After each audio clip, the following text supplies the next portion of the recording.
Meal planning can be tricky, and one of the things that really helps me is to have a supply of some frozen breads and beans, or have some hummus on the side in our refrigerator somewhere. It makes lunchtime a lot easier for me to have some stuff prepared. When I'm on my game, it's awesome. This is one of those sandwiches where we pull out some bread, we pull out some hummus, and we chop up a ton of vegetables and make some acidic something to make it really interesting. We probably have it once a week. I highly recommend it. Try it out. All right, good vegetables are really important to the sandwich. I've taken 1 carrot and I've grated it up. I've got some sweet peppers here. If you can find Palermo peppers, or those sweet little small peppers, they're they're great for this. You can see the skin is a little bit thinner than your average bell pepper. If not, bell pepper works perfectly fine, but man, that's awesome. I've taken 2 really sweet ripe tomatoes and diced them up into pieces about this small. I've got some fresh olives out of my jar. You can get Kalamata if you like, or just regular. I've got some cucumbers I've sliced up, and then artichoke hearts are really great if you like them. I'm like the only one in my family that likes them though. Next, for any really good sandwich, you gotta have something kind of vinegary, acidic to it. And so this is kind of my little response to that. If you take about a 1/4 cup of finely minced onion and just add it to your bowl. And then I've taken about 2 tablespoons or so of some fresh parsley, and I'm gonna add that to my bowl right here as well. Next, about 1/2 of a lemon. It's gonna be really lemony, and squeeze all that in there.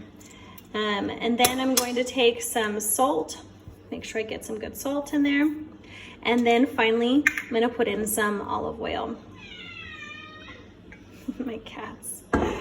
And last, I'm just gonna kind of mix this together. It's almost like a tabbouleh salad if you're familiar with that.